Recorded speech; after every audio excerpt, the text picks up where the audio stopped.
بسم الله الرحمن الرحيم. مشاهدينا متابعي شاشة قناة شباب سبورت HD1 في كل مكان، السلام عليكم ورحمة الله وبركاته. انطلقت صافرة البداية من حكم مباراة محمد مهدي الذي يدير لقاء أصحاب الأرض على ملعب الإدارة المحلية، نادي الديوانية بالقميص الأحمر على يمين الشاشة ونادي أربيل بالقميص الأصفر. وصلت في وسط الملعب عند البرازيلي ألكسندر غارسيا، أرسلها لشيركو كريم، من هنالك شيركو يبحث عن مساحة لكنها تستقطع سريعة، عادت من هنالك مجددا تصل عند محمد جمعة، لكن سرعة الاتصال لمحمد محسن الذي يعيدها بدورة لخط الظهر. صفاء جبار، ومن صفاء إلى القائد مصطفى ناظم، مصطفى أمامية يحضرها لمحمد محسن، محمد إلى مصطفى، القائد مجددا يلعب كرته لكنها قصيرة من سيفي المنصور، سيفي بالقميص 10 قطعت وعادت سريعة من سيف الدين، سيف الدين الأمام يبحث عن محمد جمعة الذي يرغب بتسجيل الأهداف منذ البداية، يريدون تصحيح المسار للمباريات السابقة. حتى الآن الديوانية لم يحقق الانتصار، لم يذق طعم الانتصار.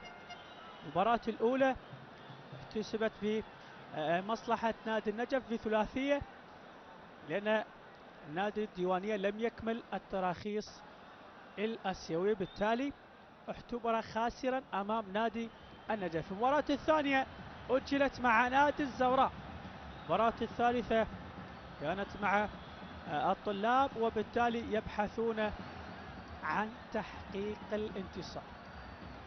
مباراة حقق فيها نتيجة حقيقة غير مرضية لكل جماهير نادي الديوانية أمام الكهرباء في المباريات السابقة، خسر بهدفين مقابل لا شيء. نشاهد خطأ لمصلحة نادي الديوانية، خطأ خارج منطقة العمليات، البحث عن أول الكرات ويريد تسجيل الأهداف منذ البداية مع عودة جماهيره للمدرجات، يريد عودة تحقيق الانتصار. خطأ وكرة ثابتة تبعد عشرات الأمتار خارج منطقة العمليات، بالتالي ننتظر إشارة اللعب من حكم مباراة محمد مهدي الذي ينظم حائط الصد البشري. مصطفى ناظم بالقميص 44 يقف مع زميله علي حامد بالقميص 5 صاحب القدم اليسرى، انتظار من خلال الكرات الثابتة، بينما حسين علي الحارس الشاب يترقب وينتظر، وإشارة اللاعب تأتي. علي حامد يسدد بكرة أرضية ولكنها بالمباشر في المكان الذي يقف به الحارس حسين علي، بكرة أراد أن يباغت من خلالها الجميع، أرسلها أرضية زاحفة مرت من حائط الصد لكنها بأحضان الحارس حسين علي. أمامية وطويلة تبعد من مصطفى ناظم، عادت في الوسط عن طريق محمد محسن، محمد يعيد بدورة لحسين جاسم لكن طالت على حسين جاسم، وبعد الشيء ألحق بها ووصل متأخرا. المدافع الأيسر يتقدم لخطوط الأمام، يبحث عن إسناد زملائه، مؤمل راشد مع سجاد أحمد. الأجنحة صفاء جبار بعد مواسم عديدة لعب لأندية كثيرة ومن ضمنهم الطلاب، صاحب ال 28 سنة الآن مع نادي الديوانية. كرة تعود في خط الظهر عند كوسرت بايز وزملائه أمامية، من هنالك يبحث من خلالها عن الوصول مبكرا، لكن حتى الآن في 4 دقائق متساوي الأطراف. وخطأ لعلي حامد، علي حامد في خط الوسط لنادي الديوانية يتحصل على الخطأ. صفاء جبار القميص 15 يفضل ارسال الكرات الطويلة أمامية على الجهة القريبة لكنها بعيدة على سجاد أحمد. تماس تلعب للأمام، علي سرحان لكن كرته إلى رمية جانبية عن طريق حسين جاسم. علي سرحان ينتظر إسناد زملائه لخطوط الأمام، يتقدم لتنفيذ الرمية الجانبية، ينتظر إسناد زملائه، يلعب كرة باتجاه شافي ماموني لكن مصطفى في الإبعاد حاضر من أجل تغطية المساحات الخلفية، وبالتالي كرته تعود من هنالك كوسرت بايز. كوسرت أمامية يحضرها لشيركو كريم، يملك المهارة الفردية لكن ضيقوا عليه الخناق. برافو، مرور ممتاز بين ثلاث لاعبين لكن تمريرته كانت خاطئة، قطعت وعادت من محمد محسن، تصل لسجاد أحمد. سجاد مع المراقبة اللصيقة من سيفين، وبالتالي خطأ لسجاد، خطأ لسجاد على سيفين منصور. والسقوط أيضا لعلي سرحان مدافع الأيمن لنادي أربيل. سلامات، خطأ لمصطفى ناظم، يقف على كرته قائد نادي الديوانية. يبحثون كل البحث بكل ما يملكون من مجهودات عن تحقيق الانتصار الأول ومصالحة جماهير الديوانية مع حضورهم في أول مباراة في هذا الموسم بعد غياب دام لموسمين. الجماهير عادت مجددا للمدرج. ركنية لمصلحة نادي أربيل. كورنر أو تماس، ماذا أشار حكم المباراة؟ يبدو لي يحتسب. رمية جانبية لعلي سرحان. علي يرسل كرة للأمام، من هنالك الإبعاد حاضر من قبل علي ماجد، وتسديدة من حيدر قرمان القائد لكنها مرت إلى خارج أرض الملعب. ضربة مرمى.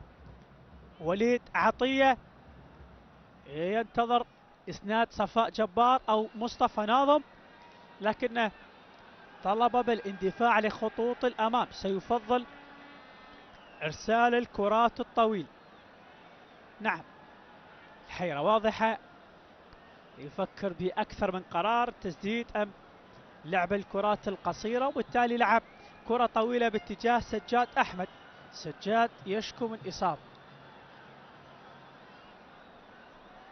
طالب بالخطأ لكن الحكم لا يشير بأي شيء. تعود لعلي سرحان، وعلي بدوره للبرازيلي أندري كاسترو. من أندري إلى هيردي سيامنت. هيردي أمامية تصل من هنالك، يبحثون عن شافيو ماموني ولكن شافيو ماموني أبعدت من أمامه من صفاء جبار إلى رمية جانبية لشيركو كريم. كوسورت بايز مدافع الأيسر، كرة أمامية. شافيو ماموني يحضر هذه كرة، ممكن بارزان شيرزاد كان قريب لكن المدافع شالها صفاء جبار، وبالتالي عادت وسط الملعب. من هنالك محاولات صفراء، قرمان يبحث ولكن المدافع ولاعب خط الوسط ايضا سيف الدين ظاهر ابعد كرته. محمد جمعه ولكن خروج موفق للحارس حسين علي، ابعدها وعادت في وسط الملعب. لا زالت حمراء تستقطع على الجهه اليسرى. سجاد احمد ينقل كرته لحسين جاسم. حسين يعيد كرته لوسط الملعب. محمد محسن، نقلات حمراء، يعيدها لصفاء جبار. من صفاء تنقل لأحمد محمد بالقميص 13 المدافع الأيمن. أحمد أمامية، البحث عن مؤمن راشد.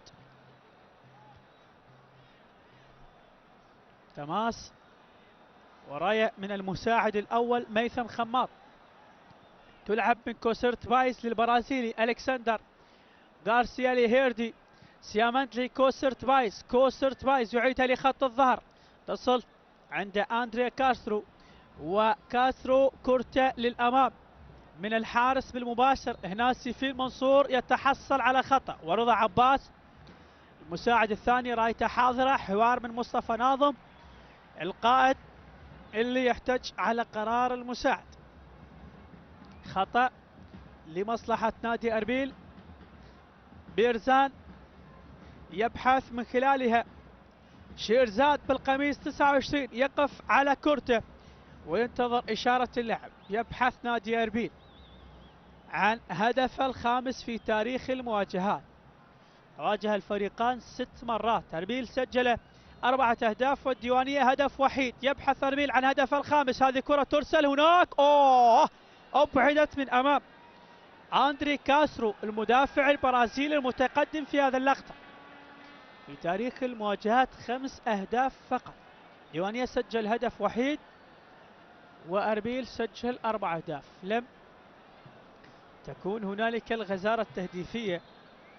أربيل فاز ب3 مواجهات، التعادل حضر ل3 مواجهات. الديوانية لم يحقق الانتصار أمام أربيل. يبحث عن تحقيق انتصاره الأول في مباراة اليوم وانتصار الأول في دورنا لهذا الموسم. أمامية طويلة، هنالك مؤمن راشد يحضر كرة، مرور ممتاز، سرقها ولكن يعود شيركو لخط الظهر، يقطع كورته، تصل من غارسيا إلى كوسرت بايس، تصل هنالك على الجهة اليسرى. شيركو كريم يرسل لشافي ماموني، خطيرة هذه لكن بعيدة على بارزان شيرزاد اللي ماخذ مكان شافي وماموني في هذه اللقطة، لكن كرته كانت طويلة ومرت إلى خارج أرض الملعب.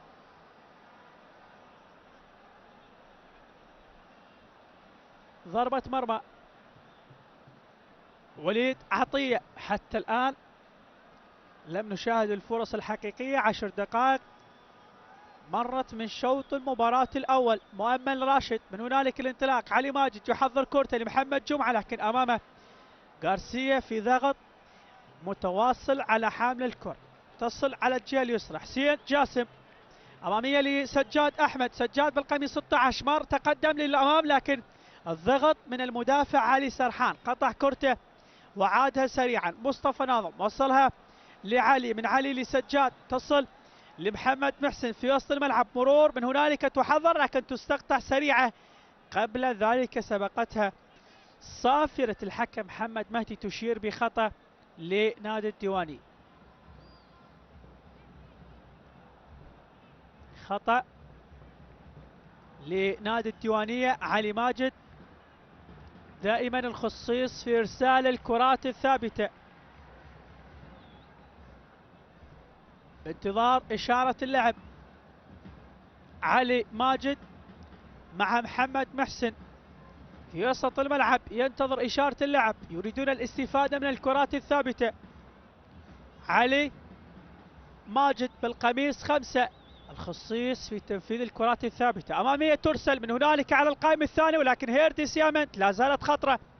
هنالك تبعد من هيردي سيامنت، تركها نعم من هنالك أحمد محمد للتحصل على رمية جانبية، مرور وعرضية لكن ترتطم بالمدافع، تعود من غارسيا بالمباشر إلى خارج أرض الملعب. أيضا رمية جانبية تلعب سريعا، تعود لأحمد محمد، تستقطع وتعود.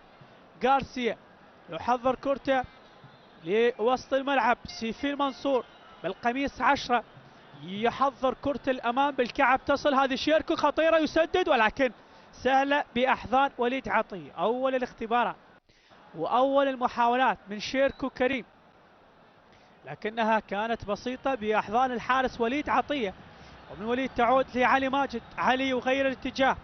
حسين جاسم القميص 16 يتقدم، يرسل كرته أمامية لكن تقطع من الدفاعات الصفراء من أبناء قلعة أربيل. كوسرت بايس يقدم موسم مميز حقيقة طيلة الأربع جولات السابقة.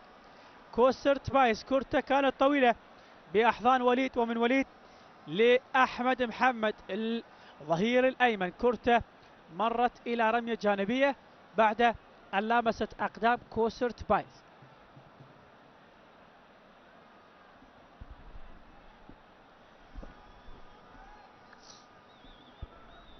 تماس أمامية تلعب، البحث عن محمد جمعة المهاجم اللي حتى الآن لم يجد نفسه ولم ياخذ كامل أريحيته والمساحات أمام المد الدفاعي. هذه الكرة أمامية ترسل، من هنالك عرقلة ودائما المطالبة بخطأ، لكن حكم المباراة لا يشير بأي شيء.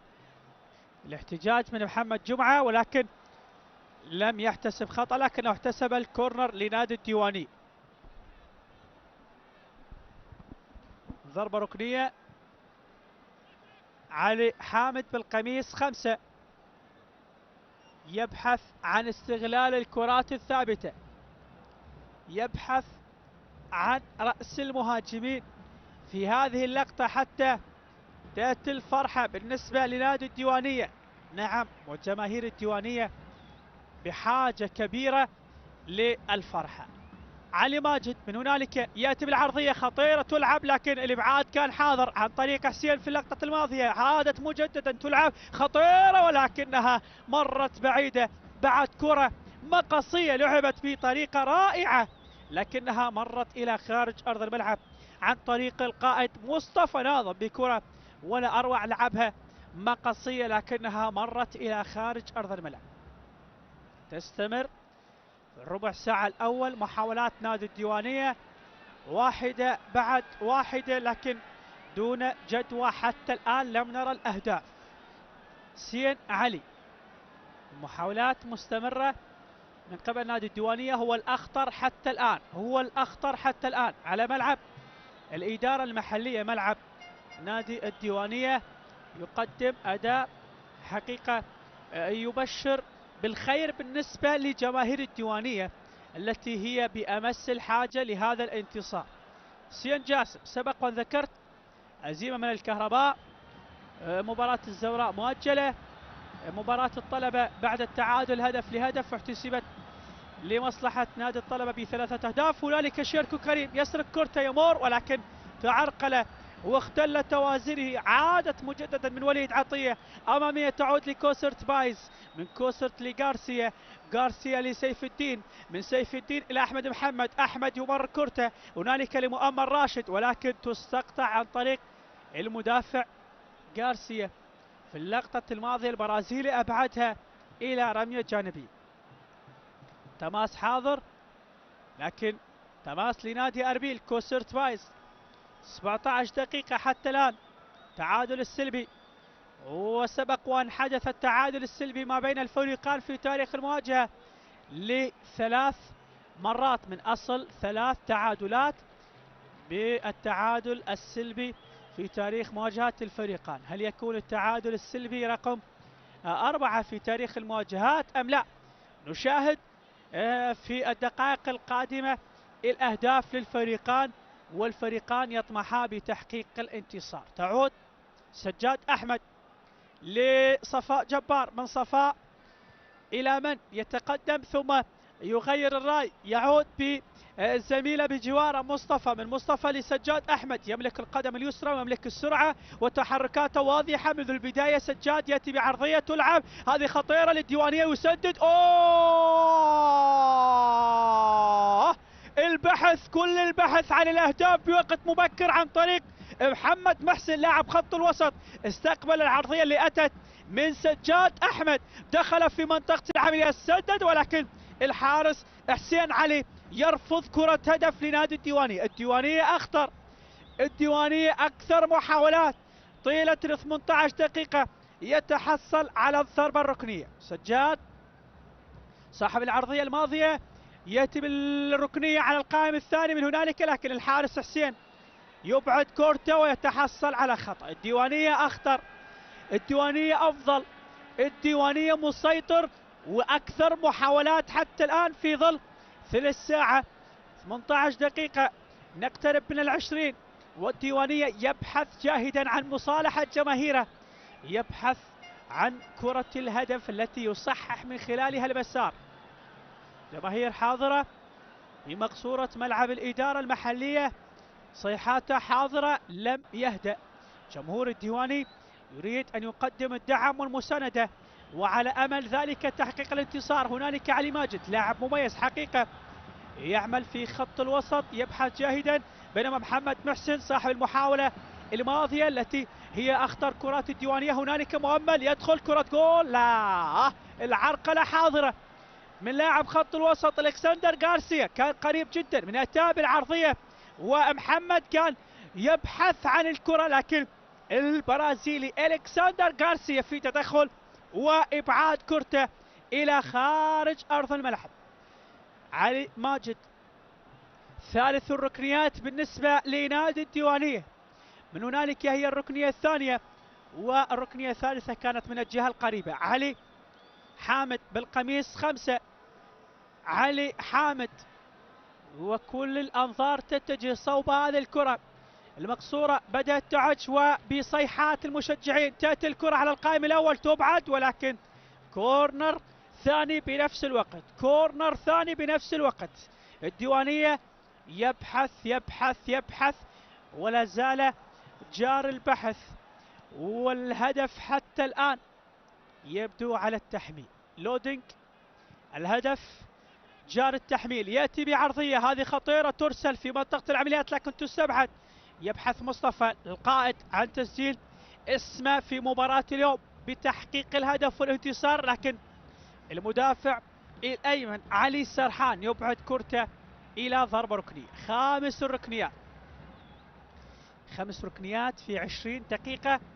هل يستغلها النادي الديوانية هذا الضغط الملحوظ وتراجع واضح بالنسبة لدفاعات نادي أربيل؟ الديوانية يتحصل على الركنية الخامسة، تأتي العرضية سجاد، هذه خطيرة على القائم الأول لكن تستبعد، عادت من صفاء جبار. صفاء كرة عالية أمامية من دون جدوى تحضر لكن بعيدة على مؤمل راشد.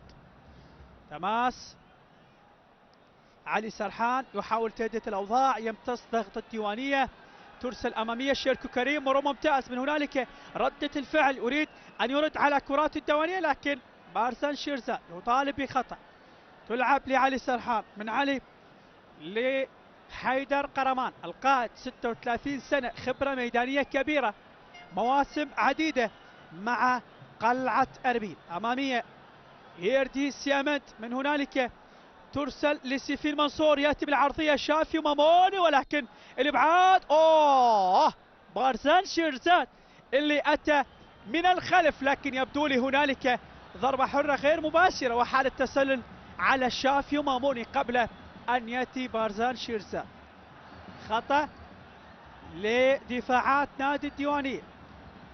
اماميه ترسل، يبحث كل البحث عن محمد جمعه بالقميص 99 مهاجم الصريح لنادي الديوانية، بأحضان سين علي، ينتظر إسناد زملائه، يفضل إرسال الكرات للأمام. شافي وماموني ولكن بالمباشر إلى خارج أرض الملعب من حسين علي الحارس الشاب اللي أتى من نادي كربلاء ليأتي بمهمة حماية العرين لنادي أربيل. وليد عطية الموسم الثاني تواليا مع نادي الديوانية. وليد كرة طويلة وأمامية، لمن ستكون الكرات في الأخير؟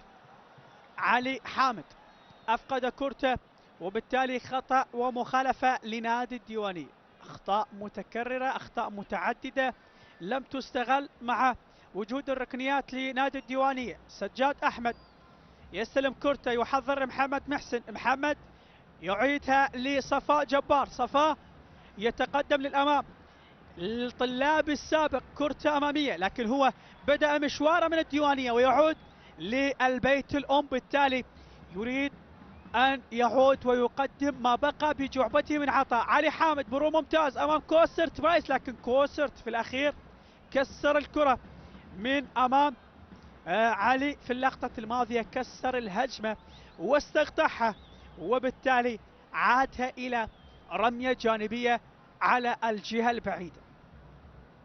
تماس أو يبدو لي محمد مهدي حكم المباراة أشار بخطأ ومخالفة في وسط الملعب لنادي الديوانية.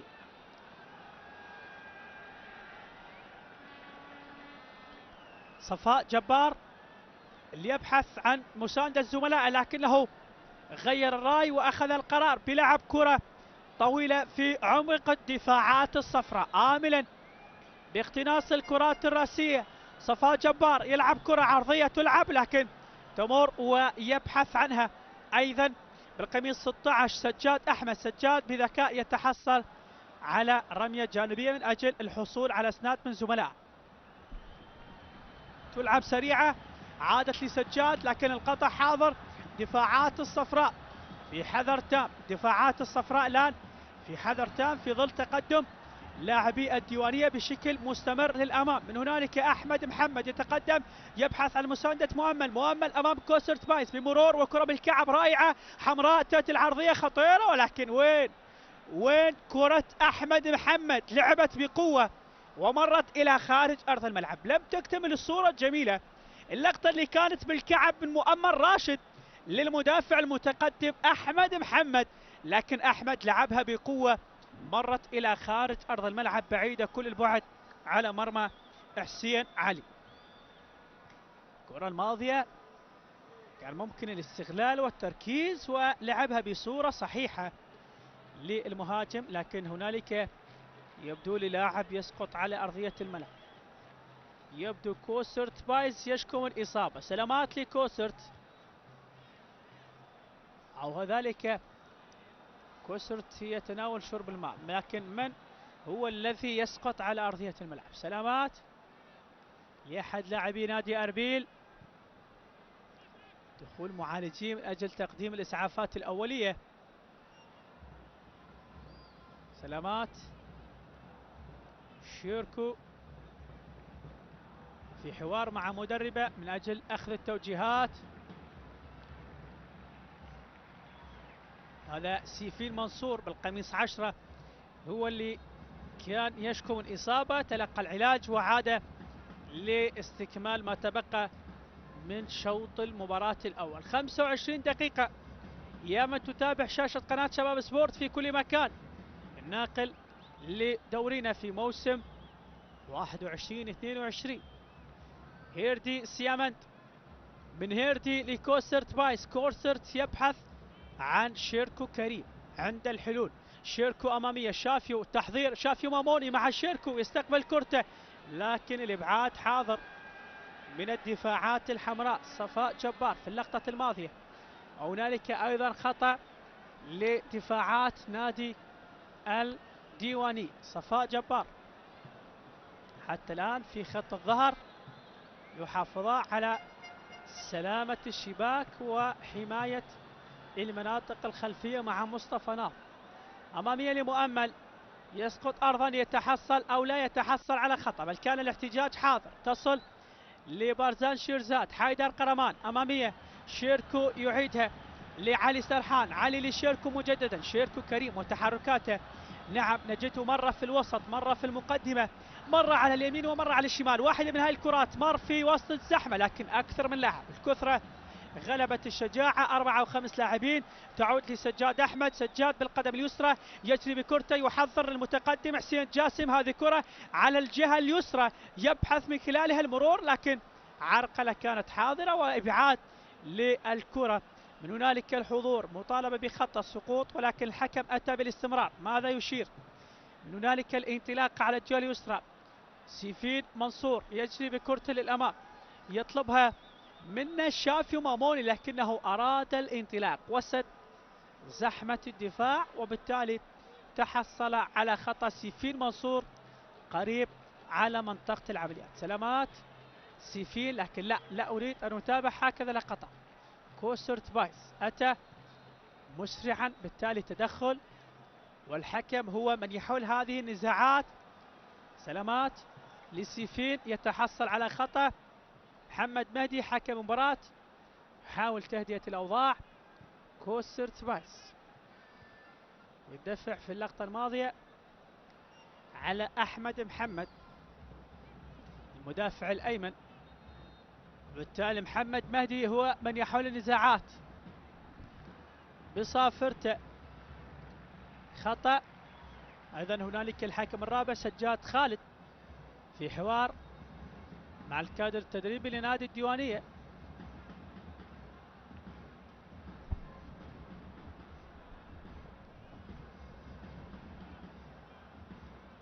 حوار مستمر ما بين دفاعات نادي الديوانية وما بين لاعبي نادي أربيل. خطأ لسيفين منصور، وبالتالي كوسرت بايز مع حيدر قرمان وشيركو وهيردي سيامنت في حوار كان للقطة الماضية يطالبون بإشهار البطاقة، لكن الحكم اكتفى بالإنذار الشفهي. خطأ قرمان القميص 18 قائد القلعة بكرة يبحث من خلالها أربيل عن تسجيل أول أهدافه في مباراة اليوم بنصف ساعة لعب. حائط الصد متكون من 3 لاعبين. يمر الحكم باستمرار لعب، تأتي عرضية ولكن بعيدة كل البعد بعد ارتطامها بحائط الصد البشري، مرت إلى خارج أرض الملعب. ضربة ركنية لمصلحة نادي أربيل. ضربة ركنية وهي أولى الركنيات بالنسبة لنادي أربيل. حيدر قرمان الخصيص في الكرات الثابتة. من هنالك على الجهة البعيدة في القائم الأيمن لوليد عطية. قرمان يبحث عن هدف الأمان، بينما شافي ماموني الغاني في حوار مع مدافعي نادي الديوانية. قرمان ينتظر إشارة اللعب، من هنالك ضربة ركنية تنفذ عن طريق قرمان، يأتي بالكرة العرضية تلعب على القائم الأول، تبعد سريعا عن طريق حسين جاسم وعادت في الوسط.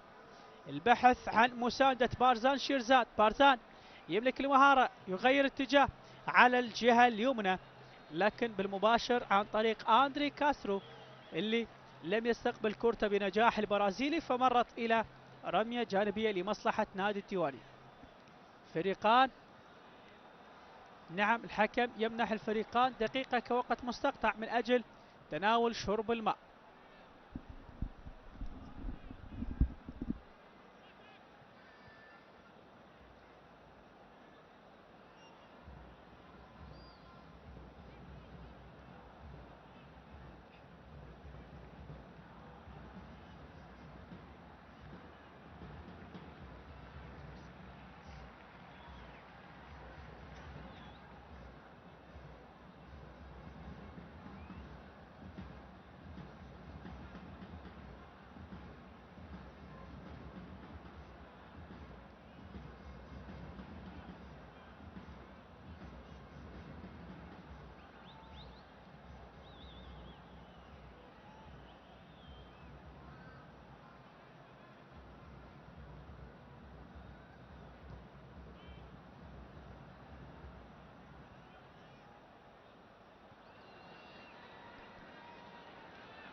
يعود الفريقان من أجل استئناف اللعب والعودة لاستكمال الربع ساعة الأخير لشوط المباراة الأول. تعادل السلبي حتى الدقيقة 33 ما بين الفريقان، لكن الديوانية كان هو الأقرب والأخطر لكراته اللي شاهدناها، واحدة من أخطر الكرات عن طريق محمد محسن، لكن كان التصدي من حسين علي. هذه كرة محمد محسن أمامية، من هنالك يبحث عن مؤمن راشد، لكن كوستر بايز غالق المساحة، وبالتالي تعود قرمان. أربيل بدأ يشن الكرات العكسية. بارزان شيرزاد بالكعب تلعب، سيفين منصور العشرة يأتي على الجهة اليمنى، يأتي بعرضية خطيرة لكنها كانت قصيرة المدى وأبعدت سريعا عن طريق الدفاعات. بارزان شيرزاد عند المساحة للتسديد، لكنه غير راية، عادت لكاسرو، من كاسرو تصل لعلي سرحان. علي أمامية لكن تستقطع من محمد محسن. محمد بدورة يرسلها طويلة، البحث عن انطلاقات محمد جمعة، لكن كوسرت بايس هو الأقرب، يستعيدها بدورة لحارس حسين علي. من حسين أمامية أيضا طويلة، عادت مجددا حمراء، تستقطع من علي سرحان. قطع حاضر، تدخل واحذار موجود، وبالتالي خطأ ومخالفة للمدافع الأيسر حسين جاسم. تدخل علي سرحان وقد يكلف البطاقة الصفراء الأولى في المباراة. بطاقة صفراء أولى في المباراة تشهر على علي سرحان بالقميص 33 بعد تدخل القوي على حسين جاسم. خطأ علي سرحان في تصادم ودخول قوي على حسين جاسم، وبالتالي يتحصل على البطاقة الصفراء الأولى في مباراة اليوم.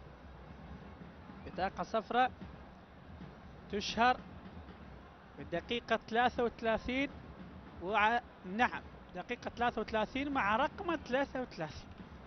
سلامات لحسين جاسم، لا زال يسقط على أرضية الملعب يشكو من إصابة.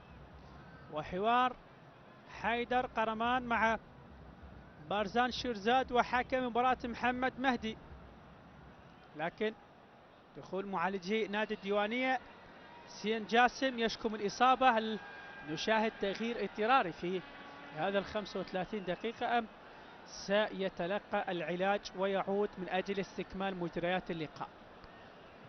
سلامات حسين جاسم، طبعا أول لقاء جمع الفريقان وكان في موسم 2002 انتهى بفوز نادي أربيل بهدف مقابل لا شيء. ماذا يشير وما هو الحوار الذي يدار؟ مصطفى ناظم في حوار مع حسين جاسم، وماذا يطالب مصطفى ناظم؟ نعم خطأ. حسين جاسم يترك أرض الملعب من أجل تلقي العلاج ومن ثم العودة مجددا. مصطفى ناظم أمامية كورته ترسل من هنالك، الحارس في الإبعاد الواضح دائما تعلق من هذا الحارس الشاب حسين علي، بينما شيركو كريم أمامية كورته من هنالك شافيو ماموني، ولكن شافيو بقبضة المدافع صفاء جبار. هنالك أحمد محمد مدافع الأيمن يحضر كورته ويطلب اندفاع لاعبي للأمام، مؤمل مع علي حامد، كرة لعلي حامد لكنها تستقطع وتعود سريعة من سيف الدين. سيف الدين ظاهر بدورة كورته مرت إلى الرمية الجانبية. هنالك الراية من المساعد الأول ميثم خماط، يشير بالتماس لنادي الديوانية. يتقدم الأمام أحمد محمد، وأحمد يحضر كورته لمحمد جمعة، عادت من هنالك على اليسار المتقدم سجاد أحمد لكن تستقطع حمراء. هذه سرقة محمد جمعة، ولكن الكرة أمنها بذكاء مدافع البرازيلي أندري كاسترو اللي أمن كورته ووصلت بسلام لحسين علي. سفين لبارزان شيرزاد، بارزان لعلي سرحان، ومن علي لكارسيا، غارسيا هنالك كورته لهيردي سيامنت. هيردي أمامية طويلة تصل لبارزان، بارزان تعود لخط الوسط من كاسترو إلى كارسيا، ومن كارسيا تعود سريعا لهيردي سيامنت. سيامنت لألكسندر غارسيا، غارسيا لأندري كاسترو، كاسترو أمامية يبحث عن سيفين ولكن استقبال لم يكن ناجح، والكرة كانت طويلة وقوية وبالتالي مرت إلى خارج أرض الملعب ضربة مرمى. وليد عطية لم نشاهده بكرات خطيرة من أربيل، لكن محاولات خجولة وبسيطة حتى الآن محاولات نادي أربيل، بينما على العكس الديوانية شاهدناه في أكثر من مرة يحاول جاهدا ورغبة الانتصار حاضرة في مباراة اليوم من أجل مصالحة جماهيره اللي اليوم جاءت بقوة وبكثافة حاضرة في المقصورة من أجل تقديم الدعم المعنوي ورفع الروح المعنوية بالنسبة للاعبين الأحمر الديواني. كرة تماس لكوسرت بايز، 38 دقيقة، نقترب من الدقيقة 40 وآخر 7 دقائق متبقية. الشوط الأول سلبي 0-0 ما بين نادي أربيل والديوانية في ملعب الإدارة المحلية، ولكن هنالك كان قريب جدا محمد جمعة من اقتناص الفرصة، لكن أندري كاسترو البرازيلي أمنها ووصول مبكر للحارس حسين علي. هيردي سيامنت أمامية طويلة لكن مصطفى ناظم حاضر في الإبعاد، يؤمن كرته لرمية جانبية، تماس لأربيل. شيركو كريم أن يقوم بالتنفيذ، يحضرها لبارزان شيرزاد، شيرزاد بالقدم اليسرى يحضر كرته، غارسيا عادها وكوسرت بايز لشيركو.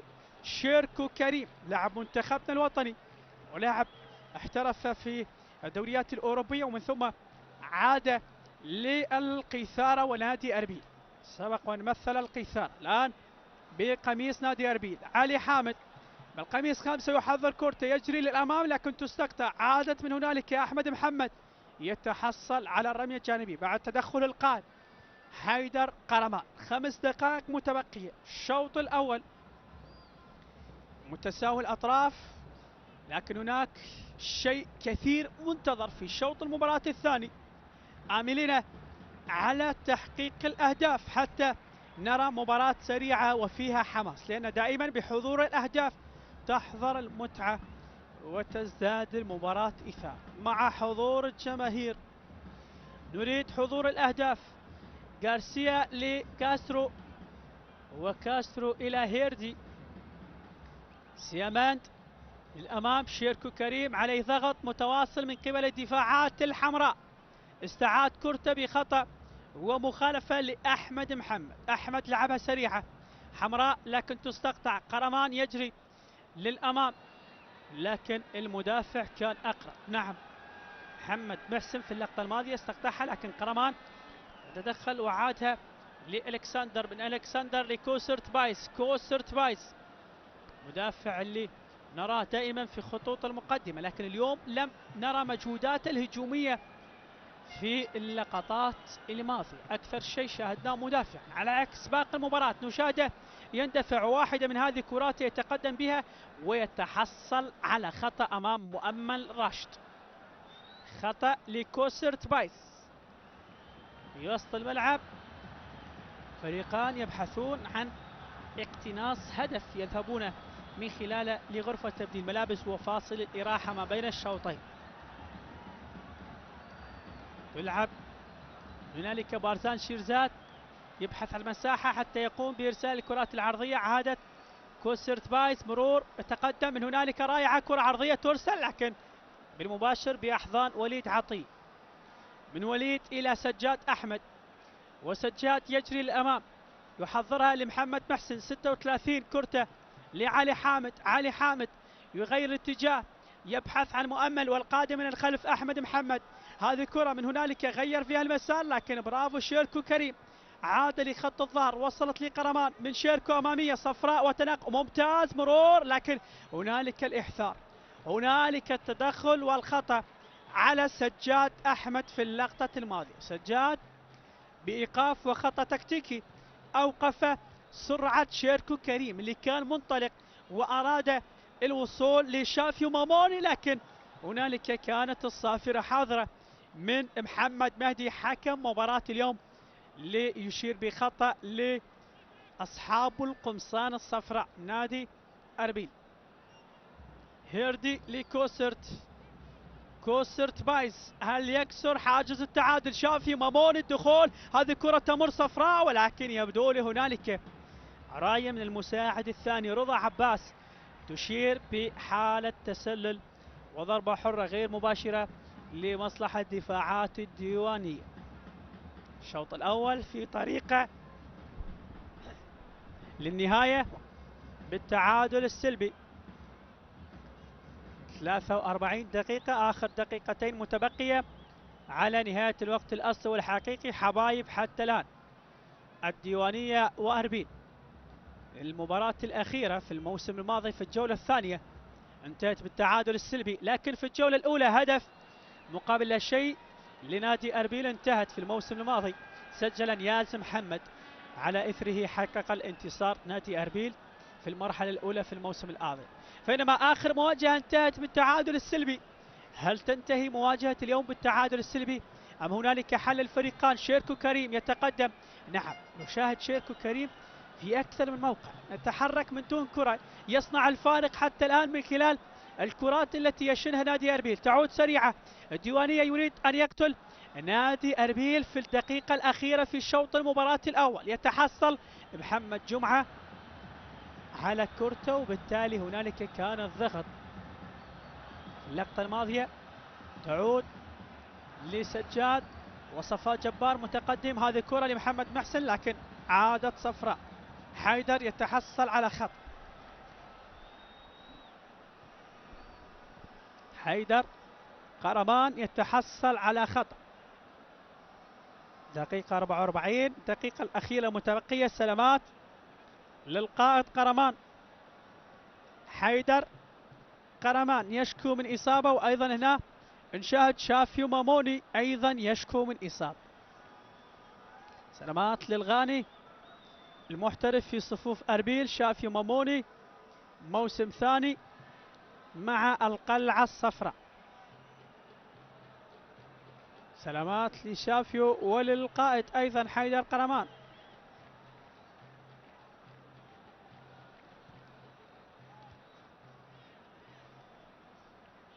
يسعف داخل أرضية الملعب شافيو ماموني. أربيل يحاول جاهدا الوصول والخروج من مناطق خط الظهر للمقدمة. أيضا نادي أربيل يبحث بمباراته اليوم عن تحقيق انتصار الأول، لأنه تعادل في الأولى أمام الميناء، خسر في أرضه من بغداد بهدفين مقابل هدف، تعادل مع الشرطة بهدفين مقابل هدفين، وفي المباراة السابقة أمام أربيل أمام النجف في ملعب أربيل بالتعادل السلبي. اليوم أيضا يبحث عن انتصار الأول، فريقان لم يحققا الانتصار، ومن يكسر الحاجز في الأخير في مباراة اليوم. الشوط الأول الوقت الأصلي خلاص، دخلنا في الوقت بدل من ضائع، لحظات ودقائق قليلة لنستمع لصافرة النهاية. شوط أول سلبي، نأمل بأن يكون الشوط الثاني مغاير، وبالتالي ضربة مرمى عند وليد عطية. وليد عطية لم يختبر في كرات عديدة في مباراة اليوم، الكرات التي كانت من لاعبي أربيل كلها كانت على مستوى خط الدفاع والوسط، عندما تكون في خط المقدمة كانت خجولة حقيقة غير مثمرة، لم تكون ولادة للأهداف، وبالتالي عليهم تسحيح المسار بقيادة مدرب الجزائري طارق جرايا، مدرب التونسي عفوا طارق جرايا، يساعد أحمد مناجد. كرة أمامية، بينما الكابتن حيدر كريم أيضا يطمح لتحقيق الانتصار. قرمان يسدد من مسافة بعيدة خطيرة، ولكنها بجوار القائم الأيسر على يسار الحارس وليد عطي. ضربة مرمى وليد. 47 دقيقة، حبايب أربيل مع الديوانية. التعادل السلبي خيم على أرضية ملعب الإدارة المحلية. أمامية من وليد في وسط الملعب، تبعد من علي، وصلت لغارسيا. غارسيا البرازيلي، كرة أفقدت، عادت لمحمد محسن، وصلت في وسط الملعب، البحث من أحمد محمد، وهذه كرة فيها خطأ، فيها خطأ ومخالفة، وخطأ في مكان جيد إذا استغل بالصورة الصحيحة لمصلحة نادي الديوانية في ظل الاحتجاجات الصفراء، لكن لا صوت يعلو سوى صافرة الكابتن محمد مهدي. خطأ وعلي حامد في الكرة الأخيرة في شوط المباراة الأول. هل يأتي الحظ وينصف نادي الديوانية في هذه الكرة؟ لأن حقيقة قدم مجهودات كثيرة وحاول في كرات عديدة. الآن علي حامد في آخر كرات الشوط الأول، هل يلعبها بالمباشر أم سيستفيد من تقدم لاعبيه ويلعب كرة عرضية للزملاء؟ كرة من علي، يأتي بكرة عرضية، هنالك ترسل لكن إبعاد من البرازيلي غارسيا. صفاء جبار يلحق بكرته، يتحصل على تماس، لكن قبل ذلك جاءت صافرة نهاية الشوط الأول بالتعادل السلبي. لا تذهبوا بعيدا، لنا عودة لكم مجددا بعد الفاصل.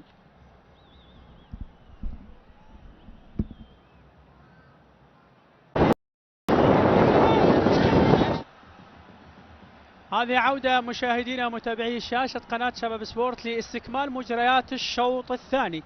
الشوط الأول انتهى بالتعادل السلبي في ملعب الإدارة المحلية ملعب نادي الديوانية. انطلقت صافرة الشوط الثاني، غارسيا، كرة أمامية، سيفي المنصور عادها لبارزان شيرزاد، بارزان بدورة لكوسرت بايز، كوسرت لقرمان. حيدر الكابتن صاحب 36 سنة، خبرة ميدانية كبيرة، ودائما ما يكون له التأثير الكبير في نادي أربيل في خط الوسط. بينما من هنالك سجاد أحمد اللي قدم شوط أول مميز بمجهودات عالية. هذه عرضية ترسل، محمد حضر كرة سددها ولكن ترتطم بأحد المدافعين. ماذا يطالب محمد جمعة؟ يطالب بالخطأ، وعلى اعتبار هنالك لمسة يد، لكن الحكم أشار بضربة ركنية. مصطفى ناظم أيضا قائد نادي الديوانية طالب بخطأ، بينما ركنية لنادي الديوانية الذي يدخل في بداية الشوط الثاني بريتم سريع، وبالتالي يتحصل على أول الضربات الركنية في شوط المباراة الثاني.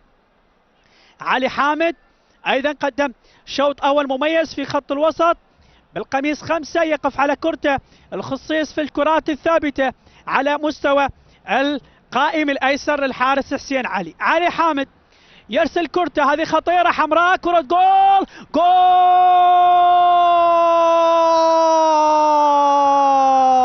أخيرا. علي حامد يأتي بالخبر السار لمقصورة ملعب الإدارة المحلية، وتصبح المدرجات نعم في حالة هستيرية، فرح كبير لأول الأهداف بالنسبة لنادي الديوانية، باحثين جاهدا عن تحقيق الانتصار الأول في هذا الموسم.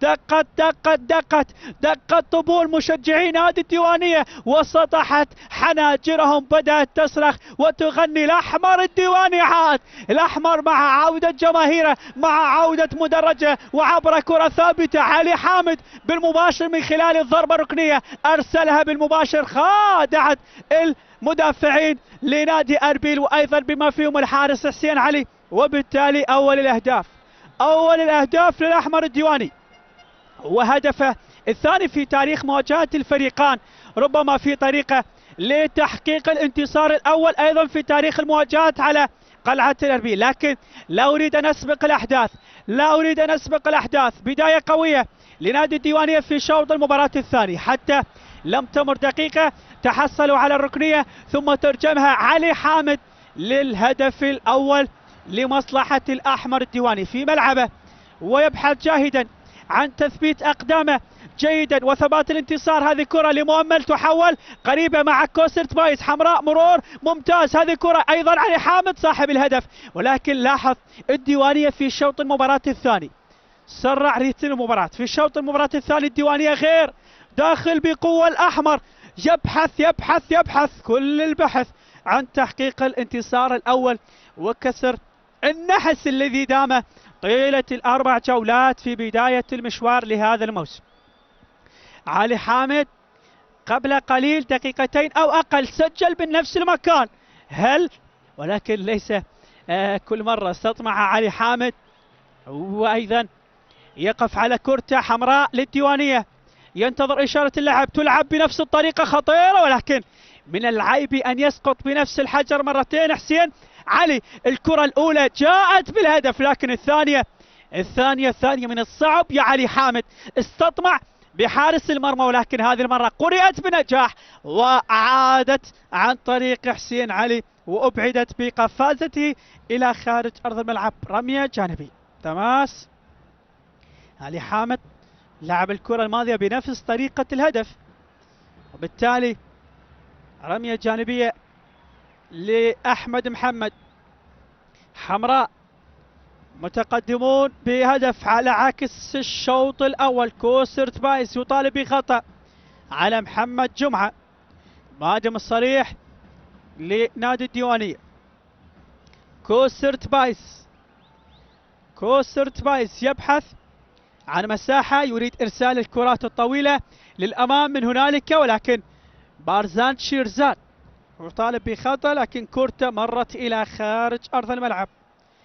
كرة بارزان شيرزاد كان يطالب بضربة ركنية، لكن الحكم أشار باستمرار الكرة إلى خارج أرض الملعب. ضربة مرمى لمصلحة قلعة أربيل، أو هذه المرة لمصلحة الديوانية. وليد عطية يقف على كرته، أرسلها عالية وطويلة باحثة عن من يستلمها. محمد جمعة مرور ممتاز، استقبال لكرته، يجد نعم مؤمن راشد على الجهة القريبة، لكن يقف في مصيدة التسل. راية حاضرة من رضا عباس، يشير بحالة تسلل وضربة حرة غير مباشرة. كوسرت بايس، كرته للأمام من كوسرت، من هنالك تحضر وتبعد عن طريق القائد، وصلت للسيفين، عاد شيافي وماموني. أربيل يبحث عن العودة، لكن دفاعات حاضرة والابعاد محمد مع نعم المدافع هيردي سيامن لأمن كرته لحسين علي.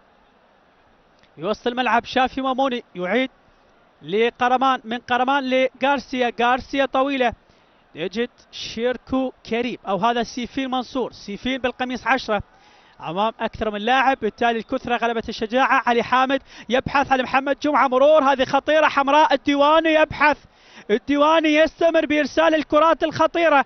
الديواني يكثف محاولاته منذ الشوط الأول حتى الآن. كوسترت بايس أصبح يعاني مع زملائه كاسترو البرازيلي مع هيردي سيامنت، ولكن حسين علي أبعد كرته من هنالك. مبدأ الأمان حسين جاسم يخرج كرته إلى خارج أرض الملعب. رمية جانبية، تماس لعلي سرحان، يعيدها لأندري كاسترو المدافع البرازيلي المحترف في صفوف نادي أربيل. كاسترو لعلي سرحان عند بطاقة تلقاها في دقيقة 33 من شوط المباراة الأول، وهي البطاقة التي أشهرها حكم مباراة محمد مهدي. أمامية دائما الكرات الطويلة يستفيد منها لاعبي نادي الديوانية على مستوى الأطراف، يستفيدون من سرعة سجاد، وهذه كرة لبارزان شيرزاد يتقدم لكن تستقطع سريعة ويتحصل على خطأ. خطأ في مكان جيد.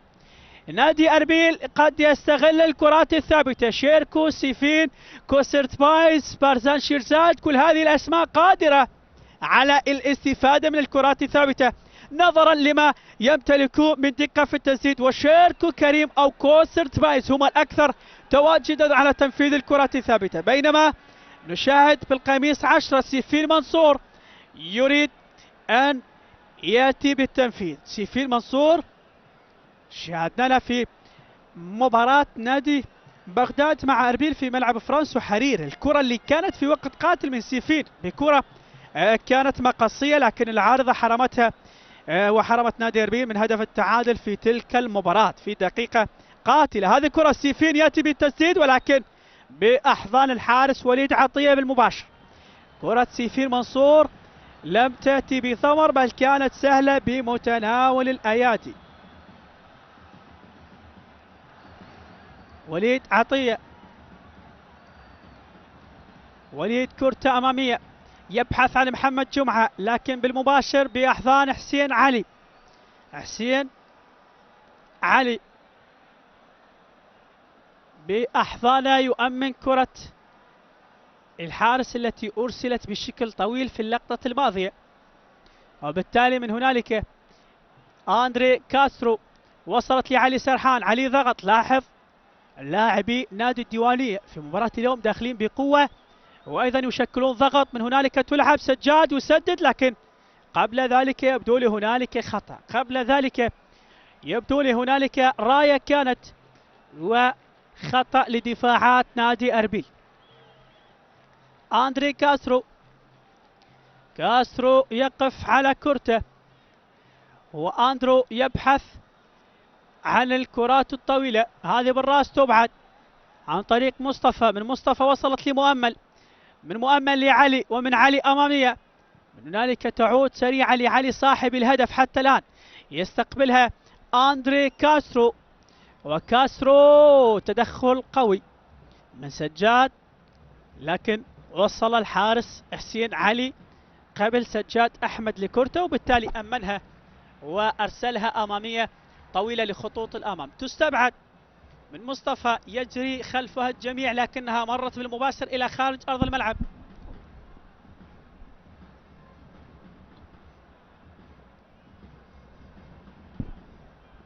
حسين علي حارس مرمى نادي أربيل الحارس الشاب. من هنالك أندري كاسترو، كرته تصل لكوسرت بايس. كوسرت حاصره. نعم، لاحظ ما يميز الديوانية اليوم، الضغط متواصل. سجاد حضر كرته، هذه مرور وسدد لكن تعود مجددا. عادت حمراء، ضغط متواصل مؤمل، لكن شوف تدخل القوي اللقطة الماضية وابعاد بكرة عكسية تعود، لكن مصطفى ناظم اليوم نادي الديوانية غير في المباراة السابقة. يلعب بضغط على حامل الكرة، يلعب بحماس، يلعب بروح وإصرار وعزيمة. يرفع شعار لا لا لا لا للهزيمة في مباراة اليوم من خلال الروحية لدى الفريق اللي يعمل جاهدا بضغط. ولاحظنا باللقطة الماضية على كوسرت بايس كيف أكثر من لاعب بضغط وعدم إتاحة الفرصة للتحرك بأريحية لقبل لاعبي نادي أربيل. عادت سريعة علي، كرة أمامية. من هنالك تستقطع علي سرحان. علي سرحان كرة ارتطمت بسجاد أحمد، تحصل على الرمية الجانبية. تماس لعلي سرحان. حكم ماذا يشير؟ يبدو احتسب التماس لمصلحة نعم نادي أربيل. علي سرحان يرسلها في وسط الملعب. حيدر قرمان القائد لكوسرت بايس، ومن كوسرت أمامية يبحث عن شيركو كريم، أو هذا سيفين منصور بالقميص 10. شيركو كريم في الشوط الثاني لم نراه، بينما سيفين يستمر بتحركاته. عادت لصفاء جبار. صفاء يرسلها بالراس عن طريق كارسيا، ومن كارسيا هنالك تستقبل حمراء. سجاد أحمد يمر بكرته يسدد، لكن خجولة ترتطم وتعود لشيركو كريم الغائب في شوط المباراة الثاني. أمامية طويلة من هنالك شافي وماموني، الغاني في تحركاته على الأطراف. شيركو في حضور لكن تستقطع سريعة حمراء. ولاحظ الاندفاع، سرعة بامتياز من هنالك للشاب الموهوب حقيقة سجاد أحمد، ما يقدم طيلة نعم 60 دقيقة حتى الآن. يتحصل على خطأ بعد دفع واعثار في اللقطة الماضية. وسلامات من هنالك أيضا مصطفى ناظم يبدو لي، أو محمد محسن يشكو من إصابة ساقط على أرضية الملعب. سلامات هنالك كان يشكو من إصابة أحمد محمد. تلعب سريعة حمراء للديوانية، تحضر محمد محسن يأتي بكرته. سجاد أحمد، هذه كرة خطيرة تلعب لكن تعاد سريعة. عادت حمراء سرعان ما يستقطبون كراته. محمد محسن يسدد، ترتطم بالبرازيلي كاسرو. تعود صفراء هنالك، لكن لو تلاحظ في الشوط الثاني نادي الديوانية لم يدع لاعبي أربيل التحرك بكل أريحية. لم تدم الكرة كثيرا، سرعان ما تستقطع بسبب الضغط الذي يأتي على اللاعبين بسرعة. محمد جمعة حتى الآن يبحث عن هدفه، ولكن الكرة عادت صفراء من هنالك عن طريق شيركو مع بارزان شيرزاد. بارزان حضر كرة تأتي عرضية خطيرة لكن تستبعد عن طريق صفاء جبار. شافي ماموني لم تصله الامدادات حتى الآن، لم ياخذ كامل أريحيته أمام قوة وصلابة الدفاعات الحمراء اللي هو صفاء جبار ومصطفى ناظم. في مباراة اليوم يلعبون بتكتيك عالي وأداء كل الواجبات الدفاعية. بارزان شيرزاد من هنالك على الجهة البعيدة. صفراء الركنيات هي الحل في مباراة اليوم، قد تكون صفراء لقلعة أربيل. بارزان شيرزاد ينتظر إشارة اللعب. ماذا يدور؟ هيردي سيامنت وعليه مراقبة. هيردي يتقدم ودائما ما يأتي بالإضافة بكرات الرأسية. الموسم الماضي سجل من ضربة رأس في مرمى السماوة، الآن يريد في مرمى الديوانية. هيردي لبارزان، يأتي عرضية خطيرة لكن تستبعد عن طريق مصطفى ناظم القائد. من هنالك سجاد أحمد يبحث في انطلاقه لكن تعود. شيركو لخط الظهر يبحث عن علي سرحان، ومن علي كوسرت بايز. صفراء في وسط الملعب، تحرك وصحوة لكن تستقطع. علي حامد، هذه خطيرة ترسل بالظهر. محمد في مشروع الانطلاقة. محمد جمعة يسدد، ولكن وين كرة محمد جمعة؟ قوية قوية قوية قوية. لم ينتظر الإسناد الزملائي من هنالك عن طريق محمد محسن اللي كان ياخذ المساحة، لكن محمد جمعة فكر بالتسديد وكرته مرت بعيدة إلى خارج أرض الملعب. سين علي أمامية وطويلة إلى رمية جانبية لدفاعات نادي الديوانية.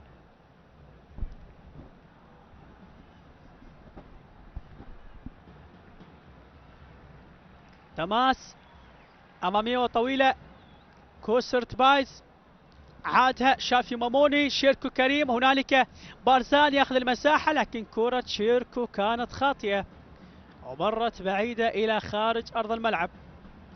كرة شيركو كريم لم تكون كما كان يرغب بارزان شيرزاد، ويبدو لي هنالك أحد لاعبي نادي أربيل يجري عمليات الإحماء يستعد للدخول. هذه كرة مرور لمؤمل راشد على الجهة اليمنى، 1 ضد 1. حضر كرته علي حامد، يأتي بالمرور، يا سلام دخول.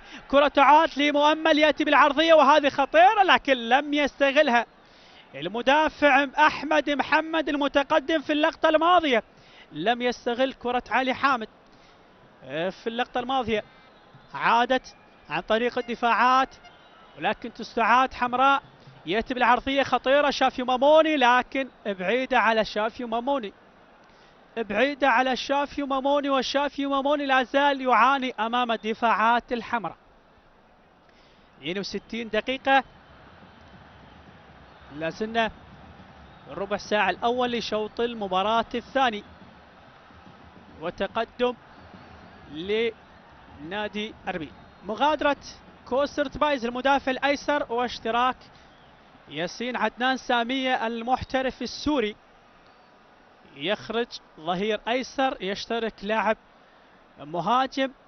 أربيل يبحث عن تحقيق الانتصار. يبدو لي شيركو كريم سيلعب كظهير أيسر مكان كوسرت بايز، وياخذ مكانه نعم عدنان ياسين سامية المحترف السوري في صفوف نادي أربيل. كرة تستقطع سريعة لمحمد جمعة، ولكن تعود من شيركو لعلي حامد.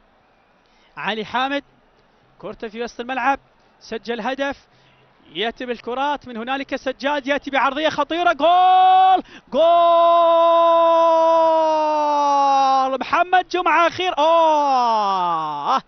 هنالك راية أفسدت فرحة مدرجات نادي الديوانية. هذه خطيرة، معاكسة السوري السوري السوري السوري السوري، لكن عادت من الدفاعات. السوري بأول كراته يبحث ويريد أن يكون ببديل سريع، يأتي بالحل لكن تستقطع وتعود.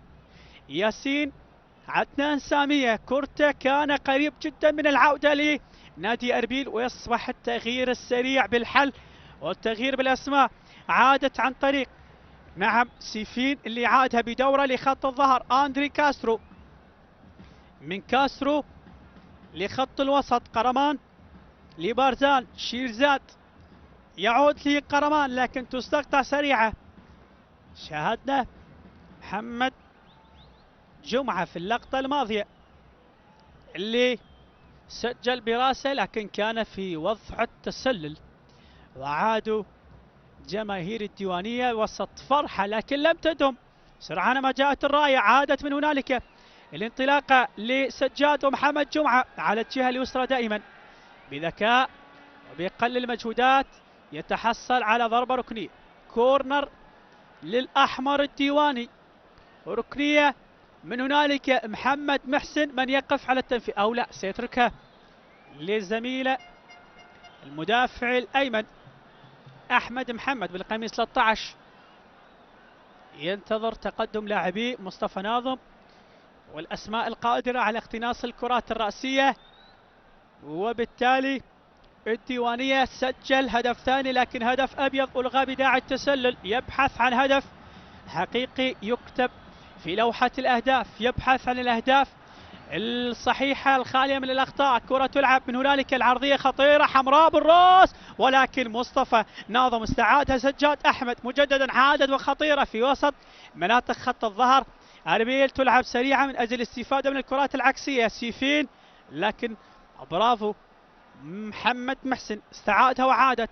حمراء من سيف الدين إلى محمد محسن على الجهة اليمنى قريبة، ولكن ترتطم بالبرازيلي أندري كاسترو وتمر إلى ضربة ركنية. يا مكثر الضربات الركنية لنادي الديوانية في مباراة اليوم. يقدم مباراة حقيقة لم نراه في المباراة السابقة بهذه الروحية وبهذا الأداء. نعم تأثير كبير للنادي الديوانية من قبل مدرجاته. جماهير عندما عادت الكثير من الأندية سنرى نعم أداء مغاير حقيقة. جمهور له تأثير كبير في دورينا، وبالتالي عودة موفقة للمدرجات في كل دورينا. وبالتالي علي حامد من هذا المكان سجل، ومن هذا المكان يريد أن يعيد الكرة، لكن كرة قد تكون هناك خطيئة بنفس الطريقة بنفس الطريقة وللمرة الثالثة. الأولى سجل من خلالها، الثانية قراها الحارس وبعدها، لكن هذه الثالثة كانت لافة دائرة وبقوة. يلعب الكرة بذكاء ويمتاز في لعب الكرات الثابتة.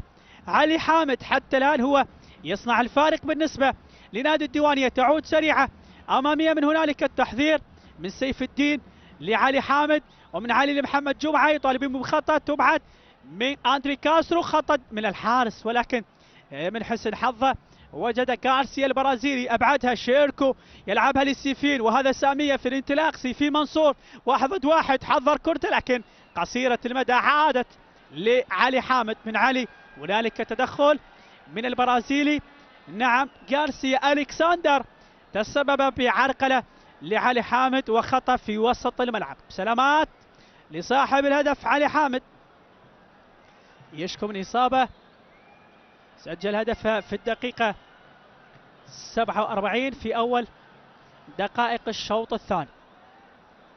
أربيل أجرى تغيير واحد، الديوانية بنفس الأسماء منذ الشوط الأول، وقرمان القائد في حوار مع حاكم مباراة محمد مهدي. 68 دقيقة، نقترب من الدقيقة 70، آخر ثلث ساعة متبقي. هل هناك كلام لأربيل مع إجراء التغييرات؟ هل يغير من حال النتيجة أم أن نعم نادي الديوانية يطمح بتحقيق الانتصار الأول؟ من هنالك المرور والتقدم، استحصال الكرة السهل بالنسبة لنادي الديوانية، سريعا تستعاد. هنالك الانطلاقة من محمد جمعة، بذل فيها مجهود عالي لكنها مرت إلى خارج أرض الملعب، مرت إلى خارج أرض الملعب. تبعد من هيردي سيامند أمامية، تحضر وتلعب بشكل طويل. البحث عن الكرات الطويلة هي الحال، وهيردي بذكاء وتفاهم مع حارس الشاب سين علي، لكن شوف الضغط لم يعطيه كامل المساحة. كابتن محمد محسن بالقميص 36 في اللقطة الماضية، عادت لغارسيا البرازيلي، من هنالك لعلي سرحان، ونشاهد لاعبان يجريا عمليات الإحماء، يستعدا للدخول مع نادي أربيل لثالث التغييرات قد تصبح بهذا التبديل المزدوج. من هنالك صفاء جبار يتقدم، الحضور تدخل، وهذه كرة تستقطع.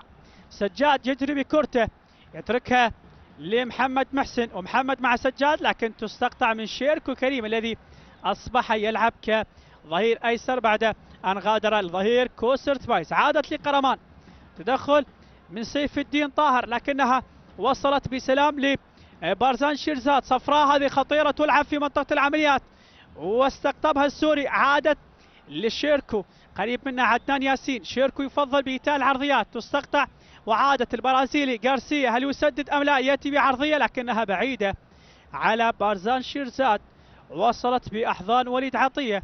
هنالك لاعب يسقط على أرضية الملعب من أصحاب القمصان الحمراء، يشكو من إصابة، ووليد عطية لأن سلامة اللاعب أولا أخرج كرته إلى خارج أرض الملعب. أربيل يجري التغييرات، بارزان يترك أرضية الملعب، ومن هو الوافد الجديد؟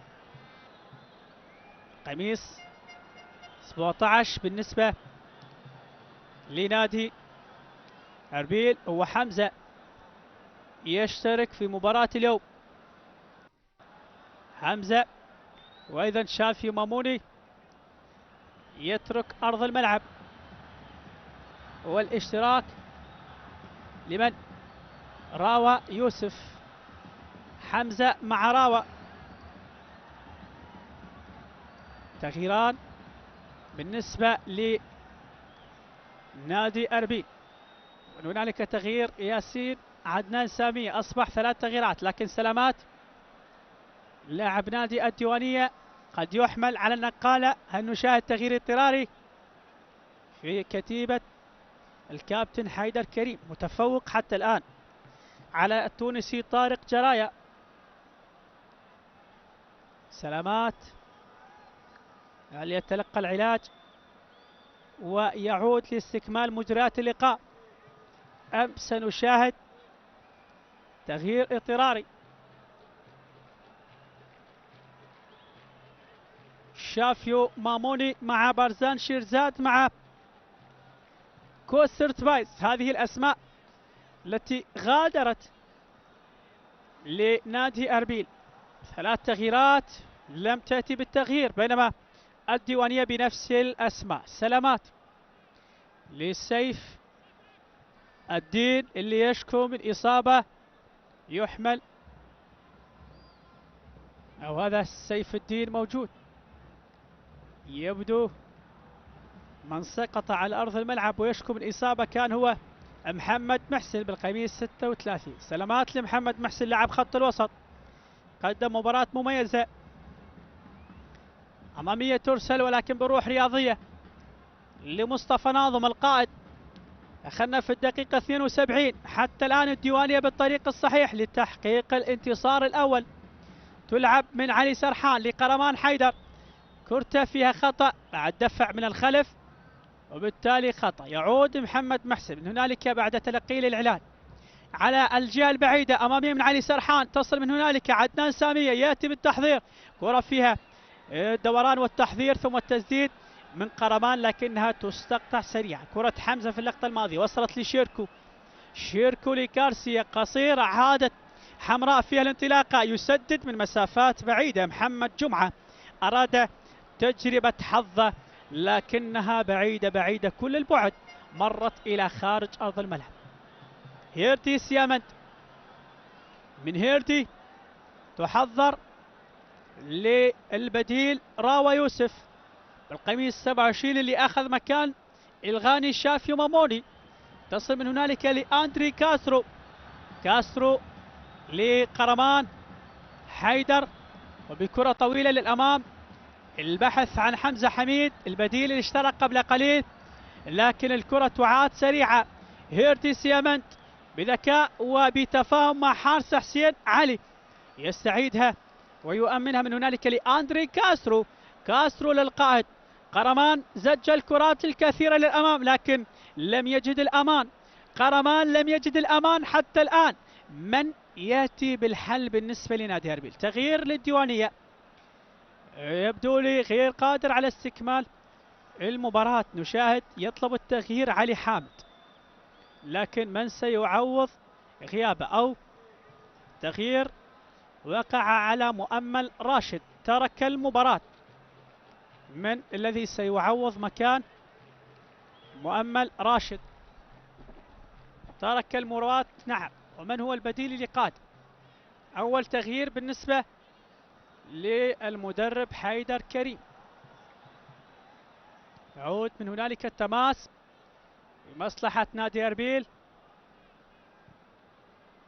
ينتظر علي سرحان. هناك أيضا نرى المحترف التوغولي دوف وومي يجري عملية الإحماء بالنسبة للديوانية، قد يشترك في الدقائق القادمة. كرة خطيرة تبعد من الدفاعات الحمراء ومجددا تستبعد أيضا. من هو الذي ترك المباراة؟ علي حامد لا زال يطلب التغيير، يشكو من إصابة. علي حامد لا زال يطلب التغيير، يشكو من إصابة. نعم، نواك لاعب الديوانية لم يشترك حتى الآن، يبدو لم يغادر مؤمل راشد لأن علي حامد طلب التغيير، لذلك سيخرج علي حامد ويبقى في المباراة مؤمل راشد. غير أوراق المدرب علي حامد عندما أصيب وبالتالي سيعالج الموقف المدرب حيدر كريم ويحضر بطاقة أخرى. تعود لهيردي سيامنت، سيامنت قريب منه شيركو الظهير الجناح وبالتالي يلعب كرة بالكعب. قريت وعادت سريعة، الجالية من حسين جاسم وصلها من الوسط لمحمد محسن، تصل بسلام. مؤمل راشد التمويه بالبدن، حركة لعب جميلة، تحضير لمحمد محسن، يعود لحسين جاسم، من حسين تستعاد سريعة وعلي حامد بدوره يرسلها طويلة، مرت إلى خارج أرض الملعب، مرت إلى خارج أرض الملعب. أمامية كورتا بأحضان حارس المرمى الذي أمنها إلى خارج أرض الملعب وبالتالي يتحصل على ضربة مرمى. 75 دقيقة، آخر ربع ساعة. هناك تغيير، علي حامد نعم ترك المباراة بداعي الإصابة، يشترك الدغولي دوف وومي المحترف الدغولي يعوض مكان علي حامد والآن ترك المباراة مؤمل راشد. نعم، من هو البديل الآخر في صفوف نادي الديوانية؟ تغولي في أول كراته يحمل القميص 2، يعوض مكان من أتى بالهدف والحل. علي حامد سجل وترك المهمة لزملاء للحفاظ على سلامة الشباك ووصولا حتى النهاية لكي يحتفل بالانتصار الأول. التغولي في أول كراته، لكن عادت من هنالك راوة تستقطع، تعود لمحمد محسن، محمد لحسين جاسم، من حسين أمامية. هذه الكرة طويلة لكن هيردي سيامنت الرجل الحقيقي في خط الظهر اللي يقدم دائما الواجبات الدفاعية، مدافع مميز حقيقة في قلعة أربيل في خط الظهر. أندري كاسترو البرازيلي، كرة تستقطع خطيرة من هنالك. سجاد أحمد يحضرها، هذه كرة تلعب لكن أول كرات التغولي عادت من هنالك، لا زالت خطيرة. حمراء يتدخل من هنالك، البحث والمراوغة، مرور ممتاز ثم عرضية، جول! أوه! دوف وومي يأتي بأول أهدافه بقميص نادي الديوانية، وخير بديل، خير بديل، خير بديل. نعم، ترك المباراة علي حامد هو من سجل الهدف الأول، وبديله يسجل الهدف الثاني بثاني كرة يلمسها. احتاج 3 دقائق فقط حتى يسجل اسمه بهدافي مباراة اليوم. دوف وومي المحترف التوغولي، نعم، يسجل ويقول هذا يومي. دوف وومي يطلب، شوف يؤشر للمدرجات، يؤشر للمدرجات. نعم يا مدرجات صفقي واعزفي للتوغولي. وبدأت تصرخ وتصدح حناجر مشجعي نادي الديوانية. هدف مبكر عند دخوله، احتاج 2 أو 3 حتى يسجل المحترف التوغولي دوف وومي، ويقول هذا يومي حتى أثبت أقدام نادي الديوانية في هذا الانتصار، حتى أثبت أحقية الانتصار الأول في تاريخ المواجهات بالنسبة للديوانية على أربيل. انتصار أول في هذا الموسم وانتصار أول في تاريخ المواجهات، وبالتالي هدفين مقابل لا شيء، هدفين مقابل لا شيء لمصلحة نادي الديوانية، هدفين لمصلحة نادي الديوانية. أمير غانم يشترك بديل رابع بالنسبة لنادي أربيل. ولاحظ نادي الديوانية حتى مع تسجيله لهدفين لم يهدأ له بال. قرمان القائد ترك المباراة واشترك مدافع أيمن. من هنالك تنقل عن طريق البديل، أمير غانم تحضر، هذه كرة تسديد، جول لكن أبعدت. ماذا يشير؟ يطالب بماذا؟ سيفي منصور سقط أرضا، لكن شيركو سدد وكرته مرت إلى خارج أرض الملعب. الآن اشترك مكان حيدر قرمان أمير غانم كمدافع، ويذهب شيركو لخطوط الأمام. شيركو متعدد المراكز في مباراة اليوم. ندخل في الدقيقة 80، هنالك سيفي المنصور يشكو من إصابة بالقميص 10 لاعب نادي أربيل. هدفين بإمضاء علي حامد، وبديله أيضا قال لا تخف يا عزيزي فأنا قادر على إكمال المهمة. أكملها وأودع رأسية في شباك الحارس حسين علي. المحترف التوغولي دوف وومي سجل هدف ثاني وجعل مدرجات ملعب الإدارة المحلية تصرخ وتنادي وتصفق. الأحمر الديواني عاد لكم من جديد بعودة الجماهير، عاد ونهض، نفض غبار التعب طيلة ال4 جولات وظهر بصورته الحقيقية.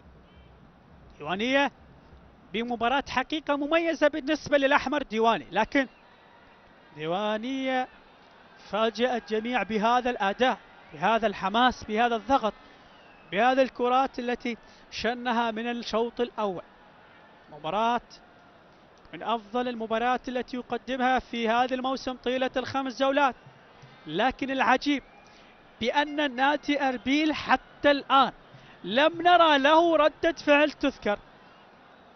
أربيل لم نرى له ردة فعل تذكر حقيقية، لم نشاهد الفرص القوية، لم يختبر وليد عطية حتى الآن. شيركو بكرة طويلة، ياسين سامية تستقطع وتعود في وسط الملعب. سلامات. سيفين منصور يزحف أرضا يشكو من إصابة، يبدو خلاص غير قادر على إكمال الدقائق العشرة المتبقية. سلامات سيفين منصور يشكو من إصابة.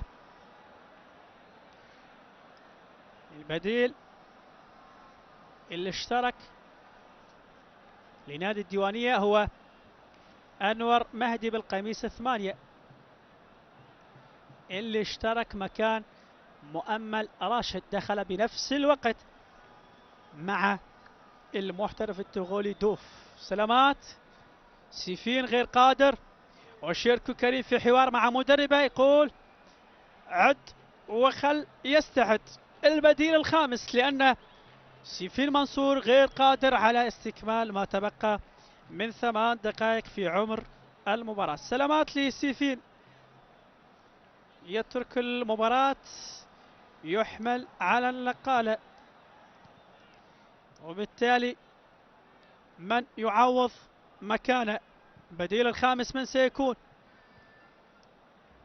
مباراة حقيقة غير مرضية وأداء غير مرضي بالنسبة لنادي أربيل. لكل عشاق نادي هاولير أربيل، كيف سيعود من الديوانية لأربيل وكيف سيستقبل من الجماهير؟ 5 جولات على التوالي لم يحقق الانتصار، تعادلين، وهذه الهزيمة قد تكون الثالثة ترسل، أو عفوا 3 تعادلات وهزيمتين، هزيمة من نادي الديوانية الآن وهزيمة من نادي بغداد في فرنسا وحريري، بينما تعادل مع الشرطة والنجف والميناء في المباراة الأولى.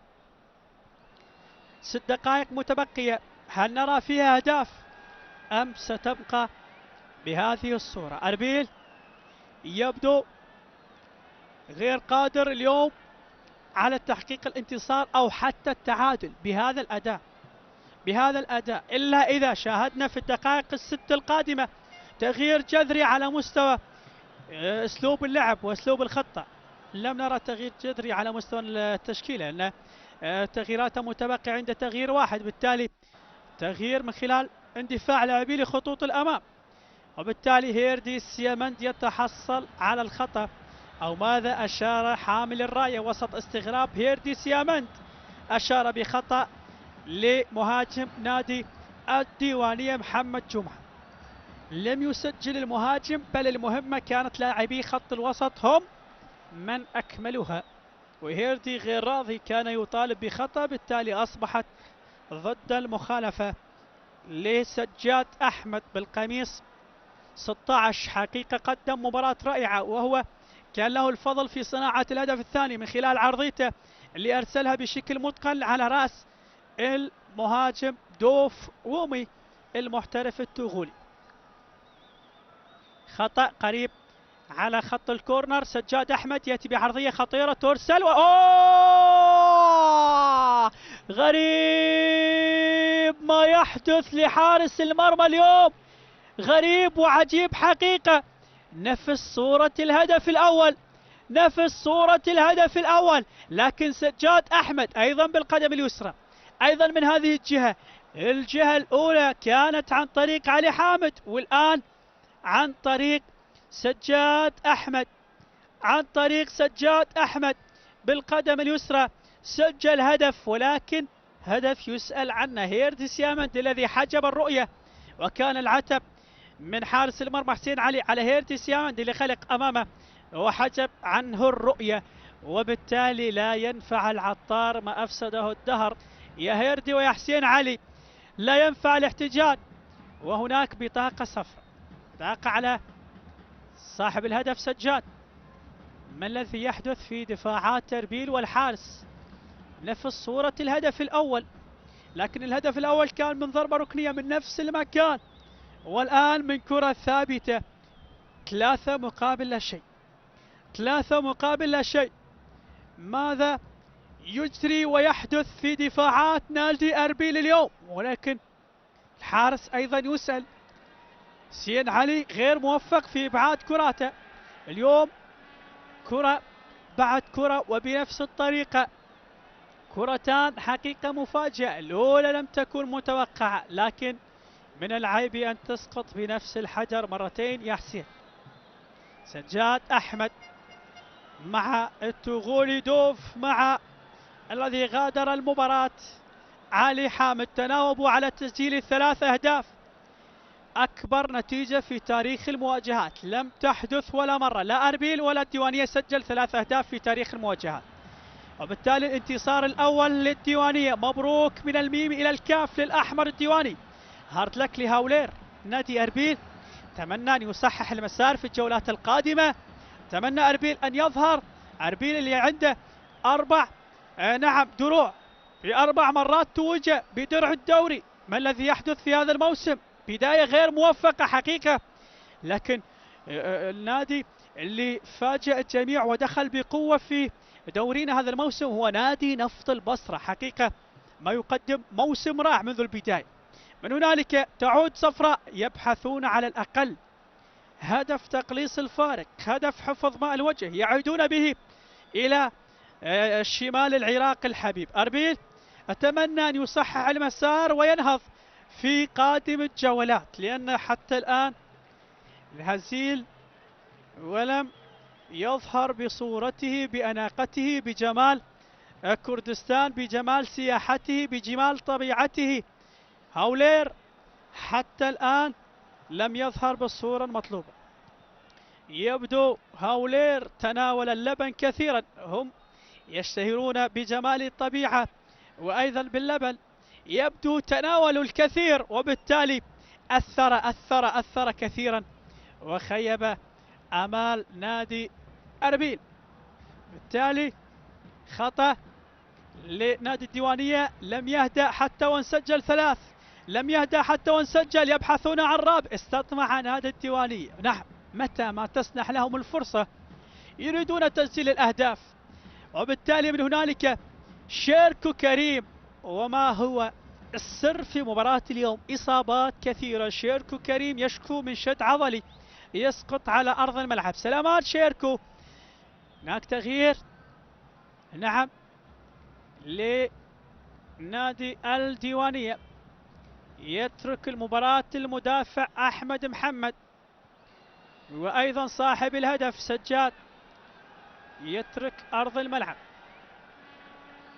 سجاد ياخذ مكانه على محيسن القادم من نادي الديوانية.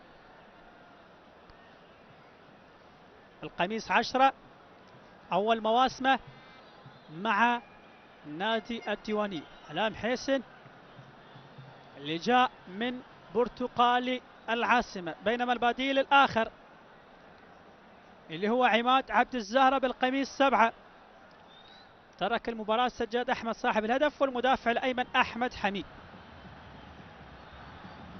الديوانية يريد نهاية المباراة بهذه الصورة، يريد قتل الدقائق المتبقية، آخر نصف دقيقة أو أقل. الوقت الأصلي خلاص انتهى، ندخل ربما بعد 15 أو أقل من 15 ثانية في الوقت بدل من ضاع. هنالك عرقلة، كاسترو البرازيلي أو هذا إلكسندر غارسيا، عرقلة وإيقاف الكرة الماضية. 90 دقيقة و4 دقائق. حكم المباراة الرابع سجاد خالد يشهرها من خلال لوحة الحاضرة، أشار ب4 دقائق كوقت مستضاف.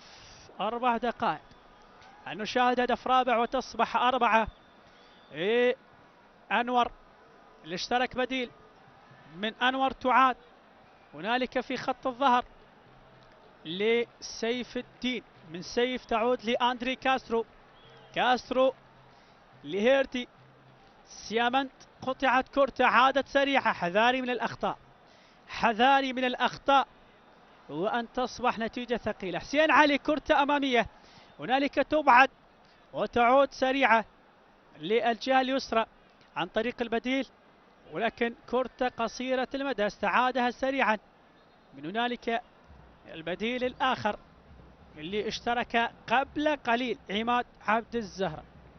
كرته هنالك يجري من خلالها البحث نادي أربيل، راوى سيف، لكن أيضا عادت من محمد محسن. حقيقة لاعب مميز في خط الوسط، قدم مباراة رائعة، بذل مجهودات رائعة، نال التصفيق والتحية، وكل الديوانية اليوم ينالون التحية والتصفيق قبل جماهيرهم الحاضرة التي عادت للمدرجات. عاد لاعبيها يتغنون ويسمعون أحلى الأهازيج والدعم الذي كان له الفضل الكبير بالروحية والأداء المميز الذي قدمه نادي الديوانية.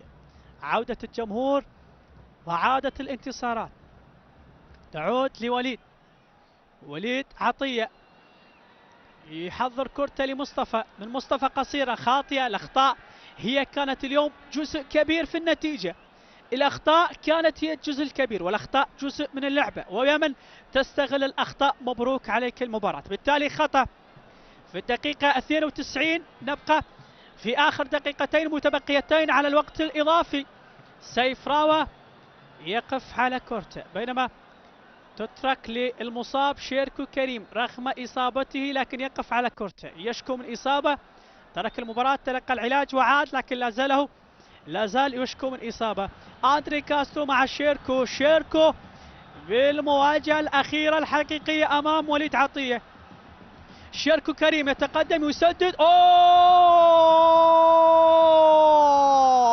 الله الله الله الله الله الله الله الله، هدف ما أروع وما أحلاه، من أجمل أهداف مباراة اليوم. شيركو كريم وضع كرة في الزاوية الحرجة والصعبة على وليد عطية، وقف ساكنا الأيادي، لا يحرك لا يمين ولا شمال. كرة قوية قوية قوية عن طريق شيركو كريم، لكن في وقت متأخر.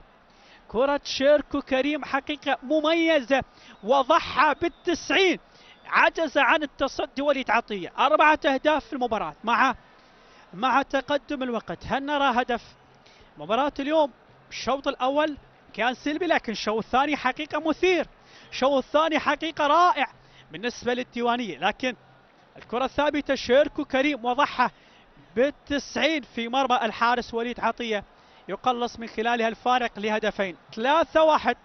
أربيل ينتفض في الدقائق الأخيرة، شيركو نفض الغبار، وبالتالي يريد تقليص الفارق أيضا مجددا، يبحث عن ثاني الأهداف. شيركو لياسين عدنان، سامية، ياسين عدنان سامية لم يأتي بالهدف. مرت الكرة من أمامه في منطقة العمليات، ويبدو لي 10 ثواني للاستماع لصافرة النهاية. مبروك للديوانية كادرا وجمهورا وإدارة، لاعبين أيضا. مبروك للأحمر الديواني من القلب إلى اللسان. هارت لك لنادي أربيل حقيقة الذي نرى طيلة ال5 جولات بأداء غير موفق. مبروك ب3-1 الديوانية على أربيل. أطلق الصافرة محمد مهدي. تقبلوا تحياتي في الختام. أنا محدثكم على زير الدم، دمتم بألف خير، في أمان الله.